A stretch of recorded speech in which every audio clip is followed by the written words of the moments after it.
अफगानिस्तान की स्थिति को लेकर बड़ी खबर यह है कि तालिबान का राज हो चुका है। काबुल में दाखिल हो चुका है तालिबान। राष्ट्रपति भवन पर कब्जा कर लिया है। राष्ट्रपति उपराष्ट्रपति देश छोड़ चुके हैं। और ब्रिटेन की तरफ से बयान आया है कि अफगानिस्तान सरकार को मान्यता नहीं है। हमारी मिलिट्री काबुल पहुंच चुकी है, यह बात तालिबान कह रहा है। सत्ता हस्तांतरण के लिए 3 सदस्यों की एक कमेटी बनाई गई है जो सत्ता हस्तांतरण कैसे हो इस पर चर्चा करेगी। अफगानिस्तान को लेकर इस वक्त की जो बड़ी खबर है यह आपको बता रहे हैं। तालिबान को अफगानिस्तान सरकार की मान्यता नहीं है, यह ब्रिटेन की तरफ से कहा गया है। दूसरी तरफ तालिबान काबुल के भीतर दाखिल हो चुका है, 11 जिलों पर कब्जा कर चुका है। तालिबान ने कहा है कि हमारी मिलिट्री अब काबुल के भीतर है। सत्ता हस्तांतरण के लिए 3 सदस्यों की कमेटी बन चुकी है। राष्ट्रपति भवन पर कब्जा करने की बात तालिबान की तरफ से कही गई है। अफगानिस्तान की आर्मी पहले ही सरेंडर कर चुकी है। अफगानिस्तान के कई सांसद, सरकारी अधिकारी देश छोड़ रहे हैं, कई तो भारत पहुंच गए हैं। विदेशी राजनयिकों के अफगानिस्तान छोड़ने का सिलसिला लगातार जारी है। और 129 भारतीयों को लेकर एयर इंडिया का विशेष विमान भी अब से कुछ देर पहले भारत पहुंचा है। और जो 129 भारतीय इस विमान के जरिए लौटे हैं उनकी ओर से भी अफगानिस्तान के हालात को लेकर स्थिति बताई गई है। कुछ तो फपक फपक कर रोने लग गए। उनकी ओर से बताया गया कि स्थिति कितनी खराब हुई है पिछले कुछ दिनों में। आपने भी देखा पिछले 100 दिनों में किस तरह से तालिबान ने बिजली की गति से अफगानिस्तान के अलग अलग हिस्सों पर कब्जा किया। और बहुत जल्दी, देखते ही देखते, तालिबान काबुल तक पहुंच गया। आज वो काबुल के भीतर है, राष्ट्रपति भवन पर कब्जा कर चुका है। हालात ये हो गए हैं कि राष्ट्रपति उपराष्ट्रपति को देश छोड़ना पड़ा है, वो तजाकिस्तान में है। जो भारतीय एयर इंडिया के इस विशेष विमान के जरिए काबुल से भारत पहुंचे हैं, उन्होंने अफगानिस्तान की स्थिति को लेकर क्या बताया, ये सुनिए। अशरफ गनी और उसका टीम जो था और है वो एक गद्दार है। उन्होंने ये अफगानिस्तान के साथ गद्दारी किया, अफगानिस्तान के लोगों के साथ गद्दारी किया और तारीख उनको माफ नहीं करे। I can't believe the world abandoned Afghanistan. Our friends are going to get killed. They're going to kill us. Our women are not going to have any more rights. And that's all. I can talk another day. सब ठीक है। तो लोग वहाँ डरे हुए हैं। कुछ भी नहीं है, कुछ भी नहीं है। इंटरेस्ट सरकार बन रही है, 2 दिन में बन जाएगा। कुछ भी नहीं है। तो किस तरह की चिंता, किस तरीके की मन में, किस तरीके से? बस ये एक टेंशन था कि कुछ होने वाला है, कुछ हो जाएगा, लेकिन कुछ भी नहीं है। हम जो न्यूज़ देख रहे हैं कुछ भी नहीं था। जिस तरीके से बताया जा रहा है कि तालिबान काबुल के नहीं, मतलब बॉर्डर में है आसपास, अभी तक अंदर आया नहीं है। हालात तो बहुत बड़ा है।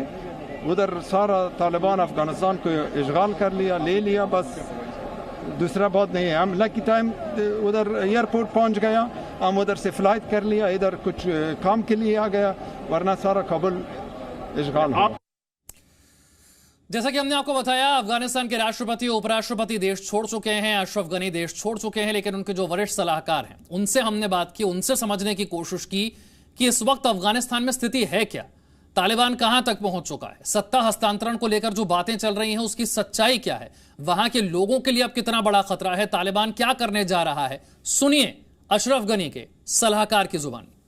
अफगानिस्तान में माहौल बेहद ख़राब हो चुका है। तालिबान काबुल में एंटर कर चुका है। ऐसे में इंडिया में फ़्लाइट अभी उतरी है और मेरे साथ है पॉलिटिकल एडवाइज़र अफगानिस्तान के राष्ट्रपति अशरफ गनी के।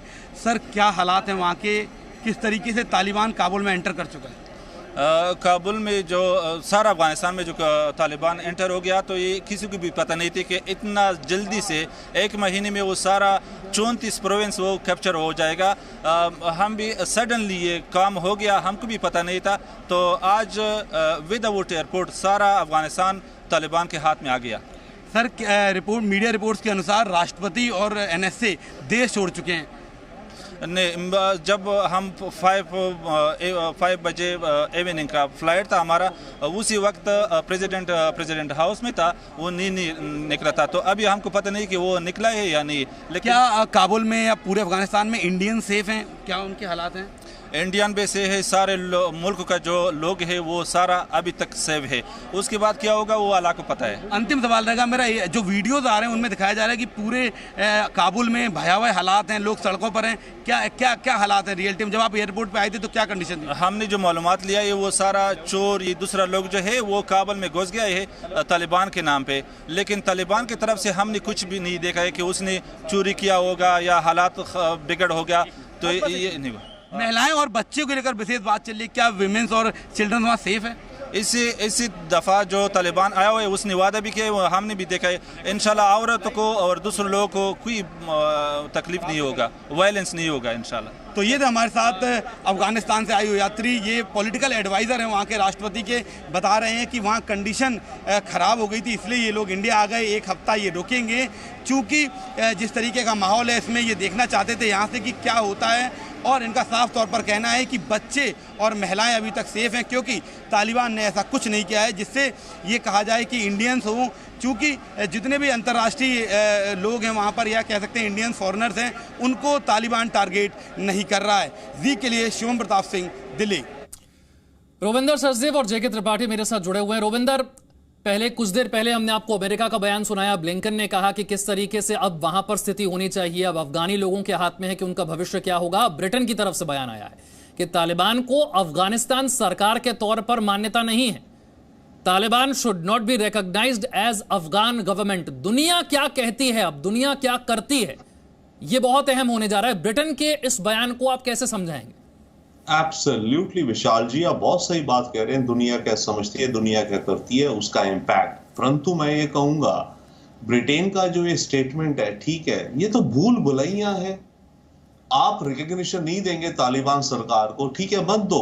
देखिए, हम आज तक क्या ये बात नहीं समझ पाए कि ये जो तालिबान है, सैंडल पहन के, शलवार कमीज पहन के, मोटरसाइकिल पे लड़ने जा रहे हैं, और अमेरिकन इतनी बड़ी बड़ी सोफिस्टिकेटेड आर्म्स के अगेंस्ट लोग जीत गए हैं, तो ये कहते हैं भैया ठीक है, आप हमें रिकॉग्नाइज ना कीजिए, हम तो सूखी रोटी खा के, घास खा के जी लेंगे, हम ओपियम ट्रेड करके जी लेंगे, हम तो अपनी विचार आइडियोलॉजी पर जिएंगे। तो ब्रिटेन का ये कहना और दुनिया के बहुत देशों का कहना कि हम इनको रिकॉग्निशन नहीं देंगे, इस समय कोई मायना नहीं रखता। हाँ, कुछ समय बाद जब तालिबान सरकार में आ जाएंगे, उन्हें असलियत पता चलेगी, जब भूखे लोग मर रहे होंगे, तब वो भी जाएंगे यूनाइटेड नेशंस पे, ब्रिटेन पे, अमेरिका पे, भारत पे कि हमें एड दो। वो बात आज से 3 महीने बाद की है। पर आज की तारीख में अगर आप तालिबान को कहो कि हम आपको रिकॉग्नाइज नहीं करेंगे, क्या फर्क पड़ता है उनको? ये लोग तो ऑलरेडी मिनिमम टू मिनिमम पे जी रहे हैं, मिनिमम पे लड़ रहे हैं, अपनी जान दे रहे हैं। तो ब्रिटेन का स्टेटमेंट वहां रखिए। दूसरी बात, अभी आपने प्ले करा जो घानी के पॉलिटिकल एडवाइजर लैंड किए दिल्ली एयरपोर्ट पे और कह रहे हैं कि विमेन और चिल्ड्रन पे कोई फर्क नहीं पड़ेगा। ये भी किस दुनिया में रह रहे हैं? ऑलरेडी इतने इंसिडेंट्स आ गए हैं कि विमेन को जहां तालिबान ने कैप्चर किया, जिन सिटीज को, वहां पर विमेन की नौकरी है बंद, घर से निकलना बंद, उनके घर की विंडोज को पेंट कर देते हैं ब्लैक, ताकि बाहर सड़क पे अगर कोई जा रहा हो तो आपकी खिड़की से अंदर आपकी औरतों को ना देख पाए। तो आपको हरेक को अपने घर की खिड़की को कालक से पोतना है। लड़कियां बाहर नहीं निकल सकती, लड़कियां स्कूल नहीं जा सकती। तो ये जो सज्जन, ये पॉलिटिकल एडवाइजर, मैं मानता हूं डिप्लोमेसी होती है, पर ये तो खुलेआम गलत बात कह रहे हैं। इफ आई एम टू से, प्लीज पार्डन मी। तो इस तरह के गलत डिप्लोमेटिक बयान दुनिया को असलियत नहीं देते हैं, वो अलग रहा। अब बात रही तालिबान की, यस, भारत के हिसाब से कुछ अपॉर्चुनिटी, और हमें भी खुद बहुत इमीडिएटली पिवट करना पड़ेगा, अपनी पॉलिसीज को बदलना पड़ेगा कुछ, क्योंकि ये रियलिटी है। देखिए, भारत सरकार किस तरीके से नजर रखती है, क्या कदम उठाती है, इस पर तो हमारी नजर है, लेकिन कुछ और बात आपको सुनवाते हैं। अफगानी नागरिक जो कि भारत में रहते हैं, अपने देश के हालात को लेकर चिंतित हैं, और अपने परिवार वालों को लेकर, जो अब भी अफगानिस्तान में रह रहे हैं, उन्हें लेकर वो चिंतित हैं।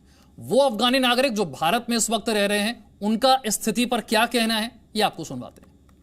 So as we know, the situation deteriorates day by day, and they are annexing territory after territory, and the situation is extremely tense in Afghanistan.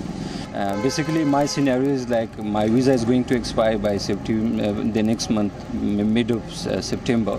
So after that, I'm not a student of any university.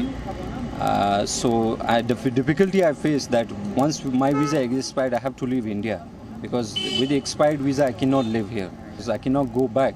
You know, Afghanistan condition as anyone that is in the horrible situation right now. Taliban regime, they are taking province by province every day. Only still the Kabul administration is remain, and maybe today or tomorrow they will take the Kabul also. Concern comes about my family life. They have lost their jobs. They are not earning. Also, all the places are just falling under control of Taliban. मेरा तो तकरीबन 3-4 महीने हुआ। मैं अभी मुझे पता नहीं कि मेरे माँ बाप भाई वो लोग कहाँ है, कैसे, अभी तक नहीं, कसम से पता नहीं। अभी तक हम लोग सब मामा को फ़ोन करते हैं, वो लोग बोलते हैं कि वो मोबाइल काम नहीं करते हैं, इसलिए कि वो गांव में रहते हैं और उधर भी बहुत हालत ख़राब है। देखिए त्रिपाठी साहब, अब भारत सरकार तो स्थिति पर लगातार नजर रखे हुए है। भारत का अब कंसर्न क्या होना चाहिए? किन मुद्दों को लेकर भारत को चिंतित होना चाहिए? देखिए, भारत के लिए सबसे बड़े 2 मुद्दे हैं जिन पे भारत को चिंता करनी चाहिए। एक तो कि भारत का जो भी इन्वेस्टमेंट वहाँ हुआ है वो सुरक्षित रहे, उस पर कोई दिक्कत ना हो।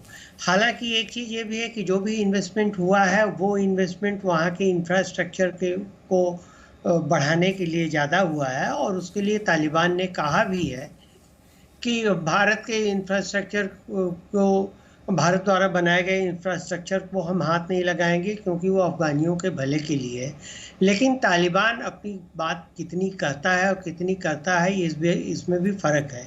इसलिए हमें तो एक चीज़ ये करनी चाहिए, ये सुनिश्चित करना चाहिए कि हमारा इंफ्रास्ट्रक्चर वहाँ बरकरार रहे। दूसरी चीज़, हमें तालिबान को भी ये भरोसा दिलाना चाहिए कि हम, ऐसा नहीं था कि हम अशरफ गनी के साथ मिल करके हम तालिबान के खिलाफ कार्रवाई कर रहे थे, क्योंकि रियलिटी ये है आज की, हमारा प्रिंसिपल स्टैंड जो भी रहा हो, लेकिन रियलिटी में डिप्लोमेसी रियलिटी में जीतती है, और रियलिटी ये है। देखिए त्रिपाठी साहब, इसी बात से मैंने रोविंदर सचदेव से भी सवालों की शुरुआत की थी। एक आखिरी में संक्षेप में 10 सेकंड में जवाब चाहूंगा। अगले 24 घंटे में क्या होता हुआ आपको नजर आ रहा है? देखिए, अगले 24 घंटे में अगर ये पता लग जाता है कि जो काउंसिल बनी है वो, उसके क्या गाइडलाइंस हैं और वो या तो कैसी सरकार बन रही है, तो इससे काफ़ी ज़्यादा फर्क पड़ जाएगा।